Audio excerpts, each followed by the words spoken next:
Добрый вечер. Вы смотрите программу «Якутия в деталях». Меня зовут Ирина Ефимова. В Якутске впервые проходят Дни Эрмитажа. Такой культурный десант стал подарком к 95-летию нашего Национального художественного музея. Якутянам представят различные выставки. В программе разнообразные мероприятия для горожан и гостей Якутска, лекции, экскурсии, сеансы VR-кинотеатра и, конечно, выставка «Часы и эпоха». Как проходит выставка и благодаря чему это стало возможным, поговорим с моим сегодняшним гостем, заместителем генерального директора Государственного Эрмитажа Алексеем Богдановым. Добрый вечер, Алексей Валентинович. Добрый вечер, Лена. Ну что ж, рада вас приветствовать в Якутии. Расскажите, в чем заключается уникальность эрмитажных мероприятий в разных городах и странах, в чем уникальность вот этой нашей выставки? Или она заурядная? Нет, заурядных выставок не бывает, а уникальность, каждая выставка уникальна, потому что на каждую привозятся какие-то отдельные экспонаты, они все время разные. В данном случае мы привезли солнечные часы. Во-первых, они потребовали реставрации, мы подготовили их. По ним можно определить астрономически точное время в любой точке земного шара. И я уже говорил, еще раз повторю, это часы, которые определяют время, в отличие от часов, которые пользуемся мы с вами, например, вот эти, которые только считают время. Их нужно выставить, они будут считать, а это часы, которые определяют. Это принципиальная разница. Но этот экспонат выезжал из Эрмитажа всего один раз, в 1974 году, насколько я помню. И с тех пор он был подарен когда-то императрице, и с тех пор ни разу не покидал. Поэтому это уникальная вещь, практически никто не видел. А почему, ну то есть кто выбирает экспонаты для выставок? Почему вот именно в Якутск решили привезти вот именно эти уникальные часы? Это не мы решили. Это обсуждается как раз вместе с вашими музейщиками. Это вопрос достаточно такой длительный и сложный. Приезжают сотрудники, смотрят, думают, что было бы интересно конкретно здесь, конкретно людям, потому что это всегда зависит от республики или от города, куда мы едем, потому что где-то интересно одно, где-то другое. Это такой совместный выбор и достаточно сложный всегда. Это такой вопрос дискуссионный. Поэтому 18 лет договаривались? Нет, не поэтому. 18 лет не выбирали экспонаты. Просто изначально нельзя было везти в тот музей, который на тот момент существовал. Вот сейчас он после реконструкции, и здесь принципиально изменилось все. Это система, давайте я скажу, система безопасности, которая включает в себя и систему кондиционирования, вентиляции, поддержания температуры воздуха, энергообеспечения, энергоснабжения. В общем, это целый комплекс. На самом деле у нас есть такая анкета, состоящая из 254 пунктов, которые нужно выполнить для того, чтобы мы могли привести.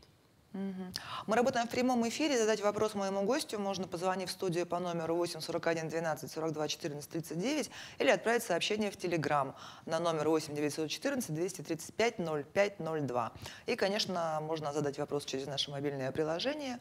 Если у вас еще его нету, то нужно отсканировать QR-код, который вы видите на экране, скачать приложение, и в всплывающем окне можно задать вопрос. Тогда получается вот эти 252 пункта. 254 пункта. То есть в каждом городе, где проходит какая-то любая выставка Эрмитажа, обязательно выполнение вот этих вот. Да, это обязательное требование, и оно распространяется как на центры Эрмитажа, да, так и на просто музей, в который мы привозим какую-либо вещь эрмитажную, как в российский, так и зарубежный. Это, в общем, одинаково для всех. И заключается это вообще вопрос безопасности и сохранности экспонатов в первую очередь. Ну вот, кстати, про центры или филиалы Эрмитажа хотела спросить. У вас же есть в Казани, если я не ошибаюсь, прям постоянная экспозиция? Да, только нет, сейчас объясню, это не постоянная экспозиция, и это не филиалы. Это центры Эрмитажа, принципиальное отличие от филиала. Филиалы подразумевает административное, финансовое, юридическое сопровождение. То есть это подразделение музея. А у нас центр Эрмитажа — это подразделение тех музеев, которые находятся в этих городах, как отдел этого музея. То есть это принципиальное различие. Мы финансово никак не обеспечиваем, но и мы финансово не получаем ничего с этих выставок. Это тоже надо понимать. Весь доход от выставок остается в музее, который принимает. И это принципиальная разница. Содержать филиал — это одно, а поддерживать центр — другое. Наша обязанность заключается, по сути, в предоставлении 2 раза в год выставки. Это не постоянная экспозиция. Это выставки, которые меняются 2 раза в год. Условно, 4 месяца идет выставка, месяц ее разбирают, месяц собирают следующую. идет 4 месяца следующая выставка, и так примерно 2 раза в год это получается. Мы привозим различные выставки, и вот это вот уже постоянная работа, целая комиссия, которая занимается выбором экспонатов уже для центров. Потому что если мы для разовых выставок, вот как сейчас, привозим один экспонат, к вам мы привезли там 6, то в центрах это 100-200 экспонатов. Это такие гигантские большие выставки, которые требуют длительной подготовки, реставрации и тому подобное. Но с точки зрения безопасности центры никак не отличаются от те же самые 254 вопроса, на которые надо ответить, которые надо подтвердить. А сколько сейчас центров у Эрмитажа? Смотрите, значит, Казань, Выборг, это в Ленинградской области на границе с Финляндией, Омск и Екатеринбург. То есть Эрмитаж Сибирь, Эрмитаж Урал, да, так мы их называем, строятся в разной степени готовности, где-то проектирование, где-то идет строительство. Это Оренбург, Калуга, Владивосток, Нальчик и Москва. А чтобы в Якутске, например, появился когда-нибудь центр, для этого что нужно? Для этого нужно желание республики, а дальше нужно обсуждать, что касается здания, места. Это вопрос, к которому нужно обращаться к директору, главе республики. Но это должно быть отдельное здание, да? Да, ведь надо понимать, что нет, это не обязательно отдельное здание, но просто этот центр надо содержать, и для этого нужно иметь финансы там, на 10 лет вперед, вообще говоря, да, запланировать, чтобы его поддерживать. И это вопрос в первую очередь финансирования, потому что привоз выставки большой. Вот сейчас у нас не очень большая выставка. Да, в центр мы возим, я повторюсь, выставка там 100-200 экспонатов. Это в первую очередь вопрос страховки. Это достаточно дорого. Эти деньги нужно запланировать и каждый год поддерживать. Тогда. Но вот если вы говорите, что Эрмитаж, получается, не имеет финансовой выгоды от этих выставок в центрах, да, тогда это чисто просветительская такая миссия? Конечно, да? конечно, это наша работа и есть, в этом она и заключается. Мало того, мы несем какие-то затраты, потому что нужно подготовить экспонаты, их реставрируют, да? Нужно подготовить методические лекции на эту тему. Это все естественно, это для нашей работы.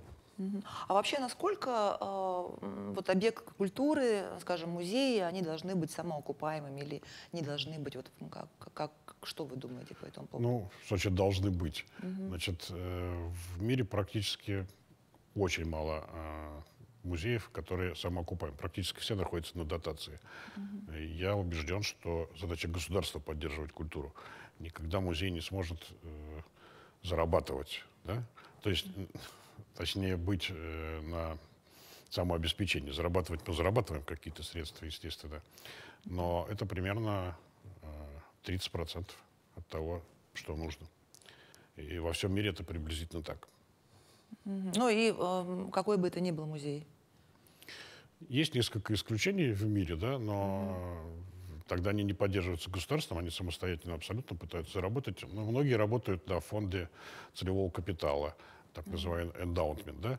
У нас тоже есть эндаунтмент, то есть это когда вкладываются деньги, которые нельзя тратить, а на доходы с этих денег, на проценты с этих денег, если хотите, занимается управляющая компания или фонд какой-то, на проценты с этих денег мы, например, покупаем экспонаты. Вот для приобретения экспонатов мы используем этот эндаунтмент. Конечно, его не хватит на содержание музея, это безусловно нет. А как вообще пополняется коллекция Эрмитажа? Как часто? Коллекция Эрмитажа пополняется постоянно. Не значит каждый день, а постоянно по-разному. Какие-то вещи покупаются, кто-то дарит, кто-то вот предлагает купить. Иногда в наследство остается. Совершенно разные варианты. Но они же все равно должны соответствовать статусу. Допустим, сейчас... Конечно, они должны быть нужны, давайте так скажем. Музею, да, потому что если просто художник захочет подарить вам картину, я сомневаюсь, что... смотря какой художник. Да, это рассматривает фондово-закупочная комиссия, она в каждом музее есть. И там специалисты оценивают, насколько это нужно. Может быть, у нас есть такая вещь, да? Может быть, она вообще не соответствует статусу музея, может быть, не нужна, поэтому по-разному. Есть специальная фондозакупочная комиссия, которая это решает. В числе мероприятий Дня Эрмитажа объявлен семинар для профессионального музейного сообщества. Вот расскажите кратко про программу ваших лекций. Что услышат специалисты музейного дела? Я сегодня уже закончил, на самом деле, все полчаса назад последнюю лекцию, если можно так сказать. Я бы поправил, это все-таки не лекция, а некий семинар, потому что лекция — это односторонняя подача материала, а семинар — это когда можно задавать вопросы, обсуждать какие-то проблемы, так что это скорее было семинар. Мы обсудили достаточно много тематик. Ну, во-первых, я представил там 4 методички, написанные сотрудниками, в том числе Эрмитажа. Одна по пожарной безопасности, такие методические рекомендации, которые можно применять музейщикам. Одна по пожарной безопасности, она, кстати, согласована с МЧС, поэтому имеет силу. Можно ссылаться на нее, да, при проверках пожарных. Вторая — по видеонаблюдению, как правильно применять видеонаблюдение в музеях. Третья — по ключевому хозяйству, как правильно организовать хранение ключей, выдачу и тому подобное. Третья — это тоже важное в нынешнее время, это антитеррор, антитеррористические мероприятия, которые нужно принимать. Положено заполнять паспорт там, ну и все эти документы там приложены. А я рассказывал сегодня и вчера про пожарную безопасность, про опыт Эрмитажа, про то, что нам удалось, не удалось, и советовались, мы обсуждали, задавали вопросы, как лучше сделать там спецтехусловия, например, или какие-то еще, обойти какие-то пожарные нормы. Это возможно, допустимо и разрешается, и для этого есть специальный закон, который позволяет это делать. Мы обсудили проблемы просто безопасности. Очень интересно сегодня была дискуссия по поводу света в музее. Освещение в музее — очень важная вещь, и ей пока не уделялось должного внимания. Я сегодня больше вопросов, наверное, поднял, чем ответил, но как раз это хорошо, люди стали думать на эту тему, понимая, что освещение — это очень важно. Во-первых, это требования инструкции по хранению, нужно соблюдать нормы освещенности для каждого там экспоната, для каждого материала, точнее, из которого состоит экспонат. Это разные, наверное, ну не, наверное, а разные вещи, а это же связано еще и с субъективным нашим ощущением. Каждый человек по-разному видит свет, кому-то ярко, кому-то темновато, кому-то так. Это, в общем, такая масса вопросов, которые я сегодня озвучил, и я видел, и люди поняли, что, в общем, этим стоит озадачиться, и мы на эту тему совершенно не думали. Эрмитаж, кстати, проводит конференцию. У нас вот будет в апреле очередная 3-я конференция по музейному освещению. Я их всех пригласил, так что там мы эти вопросы продолжим обсуждать. Какие-то интересные вопросы были для вас или нет? Вот. Ну вот вы сказали, что это возможность в том числе задать вопросы, да, людям? Конечно, конечно. Вот, вопросы были самые разные, от совершенно там простых, да, казалось бы, очевидных там для меня и, может быть, неочевидных для коллег, до глобальных вопросов, которые надо задавать вообще-то министерству. И, соответственно, мы постараемся это транслировать в министерство, я имею в виду Министерство культуры Российской Федерации, потому что есть вопросы, которые нужно законодательно решать. Ну, я приведу простой пример. При охране Росгвардии нету вот то, что в МЧС называется СТУ, то есть специальные технические условия, имеющие силу закона, отступление от нормативов. Для конкретного здания можно прописать отступление от нормативов каких-то. Делаются компенсационные мероприятия для этого, и тогда это имеет силу закона для здания. А по Росгвардии такой процедуры нет. У них нет такого института, это негде даже рассмотреть. И вот это задача как раз министерства, обсуждение с Росгвардией. Это уже не Эрмитаж, да, это уже... Мы, конечно, это инициируем для того, чтобы министерство это сделало. Вот, например, такой глобальнейший вопрос общий. А помимо вот этих сферических часов, которые вы рассказали на выставке, представлены портреты и панорама Петербурга. Вот вообще как переносят экспонаты такие дальние путешествия, как их готовят к этому, какие условия для этого? Ну, для любого экспоната путешествие — это стресс. И для любого экспоната лучше не путешествовать. Да?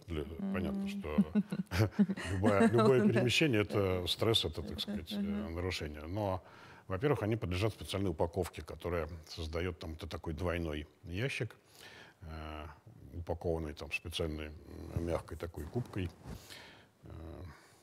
Это, кстати, тоже тема отдельного исследования, вообще говоря. Она тоже не завершена и не сделана. Тоже надо, наверное, заниматься этим, потому что нужно указывать допустимые перегрузки, да, уровни этих перегрузок. Но вот сейчас это выглядит так. Это двойная упаковка с амортизацией, с поддержанием, с сохранением там климата, перевозка на машинах, которые имеют пневмоподвеску обязательно. А вот что касается самолетов, то здесь наибольшая угроза — это взлет-посадка, да, это вот перепады эти.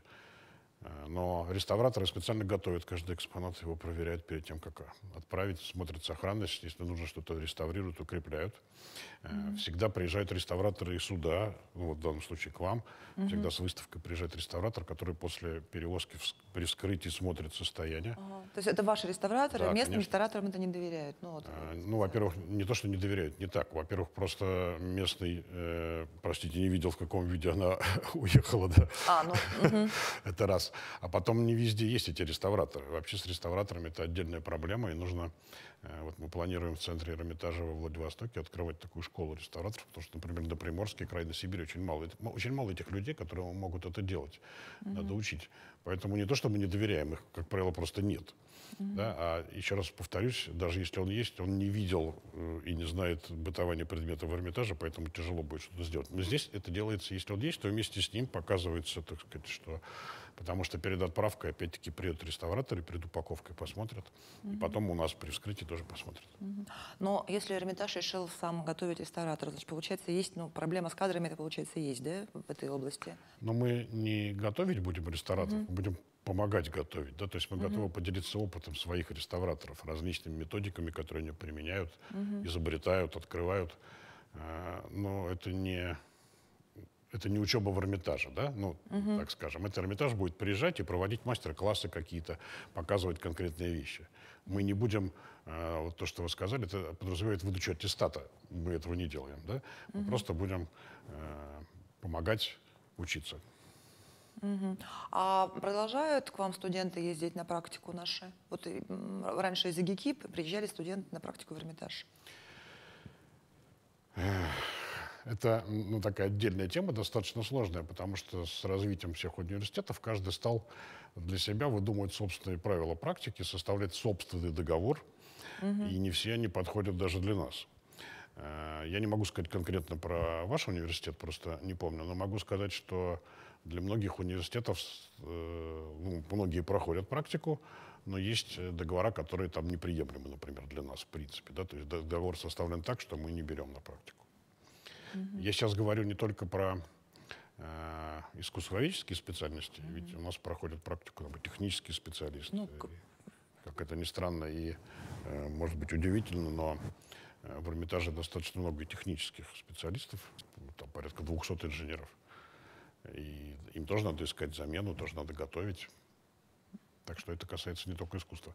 Но вообще очень много студентов проходит у нас практику. А бывают такие случаи, когда, к сожалению, экспонаты музея подвергаются актам вандализма. В случае с Эрмитажем это была Даная Рембрандта, да, и бассейн в гареме. Как вот вообще экспонаты охраняются и как защитить их от вандализма? Или никак, если вот пришел какой-то псих, решил испортить картину, он ее все равно испортит. Ну, если пришел какой-то псих и решил испортить, он, конечно, испортит. Вопрос, насколько он успеет ее испортить, это вопрос уже реакции службы безопасности. Но, конечно, от вандализма невозможно защититься на 100%. Значит, можно защититься от пожара, что самое страшное на самом деле, потому что при пожаре сгорает огромное количество экспонатов, и они невосстановимы. При краже, если можно так поставить в кавычки, лучше, чем пожар, потому что в случае кражи человек, который ворует, его интересует экспонат, он его не портит. Он его либо потом будет продавать, либо он его куда-то в коллекцию, и ему важен сам экспонат, ему важно его сохранить, как это неудивительно, может быть, звучит. Да, и не кощунственно звучит, что кража лучше, чем пожар. А вот в случае вандализма задача человека, на мой взгляд, все-таки не вполне психически здорового в любом случае, это испортить экспонат. И от кражи можно защититься. Мало того, там европейские музеи выкупают, например, украденные вещи. Их можно найти у нас, например. У нас были кражи, и были найдены вещи потом. Да, их вернули там что-то через 10 лет, что-то через 5, но они никуда не пропали. Потому что они нужны либо коллекционеру, либо тому, кто украл, чтобы продать. А вот вандализм — это самая сложная вещь. Конечно, защищены особо важные вещи стеклом. Ну, это стекло должно быть, первое, выбеленное, потому что обычное наше стекло зеленое. Если с торца посмотрите, оно зеленое, оно меняет цветопередачу картины. Второе, оно должно быть не бьющееся, потому что если вы по нему ударили, то осколками нанесете больше вред, чем... И третье, Оно должно быть не бликующее, потому что обычное стекло дает блики, и под ним сложно увидеть картину. Значит, по сути, это пластик, но он достаточно дорогой. Тот, который вымеренный, не бликующий и не бьющийся. Но у нас много картин защищено таким образом, но не все, конечно. Ну, какие-то специальные технологии, он специально разрабатывается или... Нет, он существует, ну, наверное, его специально разрабатывали, это, конечно же, для музеев. Он существует, но просто дорог. Хотя есть, ну, например, какие-то картины, которые висят вообще в витринах даже, да, и эта витрина тоже из небликующего стекла. Только так можно защитить от вандализма. Но если вы в открытой экспозиции просто, так сказать, экспонируете картину, конечно, можно отнять у человека все, но у него при входе, но у него все равно останутся руки, ноги, голова. Он же не скрывается, он разбежится там и головой ударится. Ну так, этого невозможно предусмотреть, кроме каких-то механических барьеров. А механический барьер — это витрина. Но 100% защиты от вандализма, конечно, нет. Единственное, мне кажется, это воспитание. Ничего другого. Эрмитаж — один из старейших классических музеев не только нашей страны, но и мира. При этом он инновационный, открытый к экспериментам. Расскажите вот про современные технологии в Эрмитаже. Ну, если позволите, два слова про историю. Дело в том, что Эрмитаж — это же музейный дворец, это царская резиденция, императорская резиденция. Император всегда старался применять самые новейшие технологии, которые появлялись в мире. Да? Именно в Эрмитаже появился там первый лифт, первый телеграф. Я про технические сейчас вещи говорю. Первое электрическое освещение. Фирма Siemens выполнила первое освещение, и во дворе стояла паровая машина и динамо-машина, которая вырабатывала электричество, там 98 лампочек первые зажгли, а потом уже компания получила подряд на освещение Невского проспекта, на замену газовых светильников на электрические. Ну, и мы стараемся поддерживать это технологическое, так скажем, наше преимущество, и испытываем самые современные. Ну, например, с последнего у нас был первый лифт с боковым приводом, который не имеет машинного отделения. Первый в стране лифт был в Эрмитаже. Первая электронно-телефонная станция, как ни странно, появилась в Эрмитаже. Сейчас я перехожу уже к современным технологиям. Мы, наверное, первые, кто сделали испытания, ну, не испытания, съемки беспилотниками, как вокруг, так и внутри залов. То есть дронами снимали, достаточно любопытно получается. Мы сделали и привезли, можно посмотреть, и всех приглашаю в музей посмотреть два проекта. Один — это VR, где такой на 360 градусов вместе с Хабенским, такой 20-минутный, 18-минутный фильм по истории, ну, по музею, по истории. Очень интересно. Можно послушать Хабенского, покрутиться, посмотреть. А второе, такое более удивительное, мы отсканировали полностью два зала. Залы Юпитера и галерея древней живописи. И это уже виртуальный шлем, это совершенно другое же ощущение. Это не очки, это шлем. Вы можете походить, вы физически идете по площадке, а значит, у вас возникает эффект хождения по залу. Это технология фотограмметрии. И мы пока смогли сделать только два зала. Понимаем, что это очень востребовано, потому что экспонаты мы всегда можем привезти, куда бы то ни было. А залы мы не привезем точно. И эффект побывать в зале. Ну, все-таки, да, это да, это все-таки, ну, во-первых, очень интересно, и посмотреть, где все это находится, где находятся эти экспонаты, как они бытуют в этом зале. Поэтому это такая технология, которую будем продолжать развивать. Еще добавлю, мы вместе с Европейским университетом работаем над искусственным интеллектом. С точки зрения уже, так скажем, искусствоведения, да, это отдельное направление и тоже инновационное. Ну и... А что он будет делать? Посмотрим, что он будет делать. Описание картин писать вместо искусствоведа? Не знаю, посмотрим. Его надо научить чему-то, да, попробуем.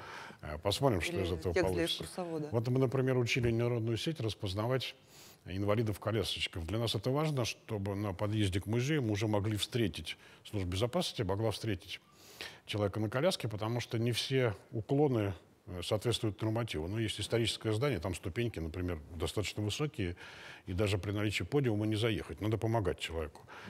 Сейчас стандартно используется просто кнопочка, он должен подъехать, нажать кнопку, да, там о помощи, к нему туда выйдут. Мы сделали, обучили нейросетку в системе видеонаблюдения, и теперь при подъезде заранее она распознает этих людей, сообщает службе безопасности, и они выходят, встречают. То есть не надо подъезжать, нажимать, ждать. Его заранее уже встречают. Вот простая вещь, учили мы полгода ее. Ну, так любопытно научили. А как Эрмитаж пережил пандемию? Ну, как и все, плохо. Плохо в том смысле, что, конечно, мы очень много потеряли за это время. Ну, музей какое-то время вообще был закрыт, потом был доступ ограниченный. И сотрудники многие работали удаленно, да, потому что не было возможности. 3 месяца вообще не работали, было совершенно закрыто. Но в Петербурге еще не закончились ковидные ограничения. У нас до 31 декабря продлены. Они еще не закончились даже. А в чем они выражаются? Что маски? Маски, да, обработка. Ну, например, мы большие затраты достаточно несем по обработке поверхностей общих. Мы продолжаем это делать, потому что это не отменили. Каждые 2 часа протираются все поверхности специальными составами. Ну, а глобально, конечно, потеряли очень много туристов. Ну, все, не только мы, это, так сказать, вся страна это переживала. И пока мы не вышли на доковидный уровень, сейчас у нас около 2,5 миллионов посетителей в год, а в лучшие времена было 5. А, еще нет? То есть, Нет, конечно. потому что вот были такие разные мнения, да, с одной стороны, люди говорили, что ну, люди привыкнут, станут меньше ходить по музеям после пандемии, но мы же видели, какие там очереди образовались в музее, когда они только открылись. Ну, вообще, я бы сказал, в кавычках, спасибо ковиду. Потому что многие вещи удалось сдвинуть только за счет него. Ну, например, там, связано с электронным документооборотом, какими-то такими вещами. Потому что вынуждены были работать удаленно, и это дало такой сильный толчок. Ну и вот этот перенос в цифровое пространство тоже ведь, наверное... Конечно, конечно. Плюс виртуальный музей, мы, наверное, виртуальный визит, простите, в музее, мы, наверное, единственный музей, которым можно по всем залам пройти виртуально. Хочу сказать, что это не заменяет музея. И совершенно нет, ну, так сказать, человек, прошедший виртуально, многие ожидали, что он потом не пойдет в музей, зачем он все посмотрел, да, виртуально. Нет, это не так. Любой экспонат несет энергетику, и виртуальный визит — это подготовка просто к посещению. Это инструмент, который помогает вам понять, что вы хотите посмотреть, куда вы хотите сходить. А дальше все равно человек идет. Наоборот, я считаю, даже это больше привлекает, потому что когда вы идете неизвестно куда, неизвестно что смотреть, я утрирую немножко, но понятно. А когда это одно, а когда вы уже понимаете, что вы хотите посмотреть, и вот это вам интересно, а это нет, вы нашли для себя интересное, вы точно понимаете, что это там есть, и вы тогда туда идете. Ну и якутяне ведь тоже эти VR имеют сейчас такую возможность. Это все имеют возможность, это находится на сайте музея, можно пройтись по всем залам. Еще вот личный такой вопрос, да, потому что Государственный Эрмитаж — это ваше первое место работы, Да, единственное. Вот, как это случилось? Как это получилось, да? Ну, случилось это достаточно... Ну, давно, наверное. Давно, наверное, случилось в 1984 году я пришел на работу, а распределение было в институте тогда еще. Имени Бориса Бруевича, радиоконструкторский факультет, я заканчивал по специальности инженер-конструктор, технолог радиоэлектронной аппаратуры. И меньше всего я предполагал, что я попаду работать в Эрмитаж, как вы понимаете. Потому что разработка радиотехнических систем — это точно не специфика Эрмитажа. Но, как выяснилось, Эрмитажу требовался специалист по системам охранной сигнализации. И была подана заявка в Министерство культуры. Из Министерства культуры она перекочевала в Минсвязи. Из Министерства связи в университет. Ну, простите, тогда это был институт, Ленинградский электротехнический институт связи. И было одно место за всю историю этого института, одно место по распределению было в Эрмитаж, и я его выбрал. И уже на 4-м курсе это произошло. На 5-м я диплом писал уже в Эрмитаже по системе сигнализации. Ее только недавно демонтировали. Она там 30 лет почти отработала. Ну, уже устарела, разумеется. Так что мой диплом висел на 3-м этаже, охраняя картины. Вот так вот случилось, а дальше уже я все остальное время был в Эрмитаже. Ну и получается, с инженера до заместителя. Даже не с инженера, потому что когда я пришел, вот эта заявка двигалась 7 лет. И когда я пришел, видимо, Эрмитаж 2 года там подождал, потом принял человека на работу, он уже 5 лет отработал, только тогда я пришел. Поэтому меня сначала приняли электриком просто. Не принять нельзя было, по распределению обязаны принимать, но инженерной ставки не было. Я был электриком, потом инженером, старшим инженером, начальником отдела сначала отдела сигнализации, потом это объединили отдел сигнализации и связи, потом главным инженером, и вот с 99 года замдиректора. А вообще, насколько личность директора, ну вот у нас есть же такие знаковые музеи, да, вот, и мы знаем, что вот Эрмитаж — это Петровский, там, насколько личность директора музея, вот она важна для, Для музея, работы, для самого музея, да. Для самого музея Да. гигантское значение имеет. Вообще, ну, историю творят личности. Это так. Могу сказать, что ну, вот для меня это третий директор музея. Я пришел работать, был Борис Борисович Петровский. Потом 3 года был его заместитель Суслов такой Виталий Александрович. Уже пришел нынешний директор, он был сначала замом по науке, и с 92 года вот Михаил Борисович директором. И, конечно, могу только сказать судьбе, что повезло. Нам очень повезло с директором, потому что он, в общем, поднял его на невиданную высоту, я бы сказал так. Конечно, личность удивительная, и я горд, что мне с ним совместно столько лет удалось работать. Но вы, получается, же с отцом его еще работали? Да, ну, при Борисе Борисовиче я стал начальником отдела. А при Михаиле Борисовиче уже главным инженером и заместителем директора. То есть, если, когда меняется директор, меняется что-то и в музее, да? Конечно, конечно, конечно. Значит, еще раз, при Борисе Борисовиче было тоже все очень хорошо. Но потом у нас 3 года был достаточно, давайте так и скажу, слабый директор. Да? Вот Виталий Александрович Суслов. И мы, конечно, очень много растеряли в это время. Плюс это время было еще перестройки. Страна вообще разваливалась, да, в этот момент. Это было такое тяжелое время. И Михаил Борисович принял музей в общем тяжелом состоянии. Отсутствие финансирования, отсутствие, ну, вообще говоря, государственной идеологии, простите, да, на тот момент это все рассыпалось. И здесь была задача, во-первых, удержать всех ученых. У нас много ученых с мировым именем. И это все ему удалось. Он придумал институт консультантов для того, чтобы давать дорогу молодым. Это все его заслуги. И на самом деле это огромная работа и огромный труд. А какие совместные проекты Эрмитажем реализуются с крупными компаниями какими? Вы имеете в виду как со спонсорами, наверное, да? Ну, конечно, мы работаем с крупнейшими компаниями, и спонсоры приносят ну, такую порядка, наверное, 20 тоже процентов нашего, наверное, дохода, наверное, так сказать, правильно. Потому что это не может быть прибылью, мы затратны по определению, да? Значит, это «Газпром», это «Роснефть», я называю крупнейших, да, это там Сбербанк, это ВТБ банк, ну, вот какие-то такие, если вы имеете в виду крупные компании. А что-то поменялось в работе Эрмитажа, ну, наверное, с тех пор, как вот у нас поменялась ситуация вообще в мире? То есть насколько это отразилось на работе музея? Ну, конечно, поменялось. Во-первых, Эрмитаж — западноевропейский музей, да, и мы храним западноевропейское искусство в большинстве своем. И отсюда, хотя мы очень многообразны, у нас есть любое, по сути, от Японии до Африки. Но основное было западноевропейское, это коллекция императорская, поэтому так происходило. И, конечно, эти связи потеряны на сегодняшний момент, но отнюдь не совсем. И вот сейчас в эти дни проходит выставка в Белграде. Большая тоже выставка работы. И, то есть, вот, например, с Сербией продолжается работа. Да, мы переключаемся там на, как и вся страна, на Азию, на Африку.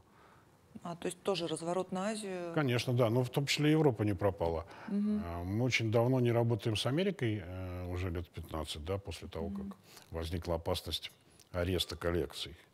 Но работали, например, с Англией, там был специальный тоже, благодаря Михаилу Борисовичу, был принят английским парламентом там какая-то поправка к закону, запрещающая арестовывать художественные ценности. Но в свое время были же и притязания Германии на трофейное искусство. Что касается трофейного искусства, то этот вопрос был ну, достаточно сложный, но я вам скажу простую вещь. Что мы сделали? У нас выставка так и называлась, там 100 неведомых шедевров, и мы их все отреставрировали и показываем. И исходили из совершенно простой идеологии. Если вы хотите их посмотреть, вот они. Приезжайте, смотрите, какая разница. Это в Берлине, в Риме, в Санкт-Петербурге или в Лондоне, или в Париже. Вот когда их не показывают, тогда они потеряны для человечества. А когда вы можете их посмотреть, да, мы их содержим в надлежащем состоянии.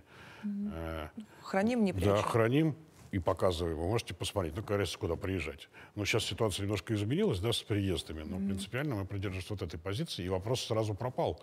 Потому что говорят, да, у вас там все пропало, ничего не хранится как нужно. Да нет, вот, пожалуйста, посмотрите, приезжайте. И сразу острота этого вопроса ушла, хотя тема, наверное, сохранится, но если возьмете историю человечества, это история непрерывных войн, вообще говоря, и, соответственно, захвата имущества друг у друга.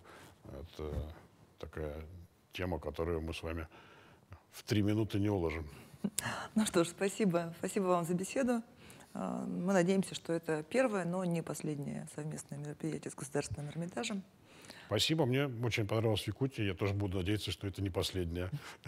Спасибо. На этом выпуск программы «Якутия в деталях» подошел к концу. Меня зовут Ирина Ефимова. Смотрите нас по будням в 19:15. Расскажем, чем живет Якутия во всех деталях.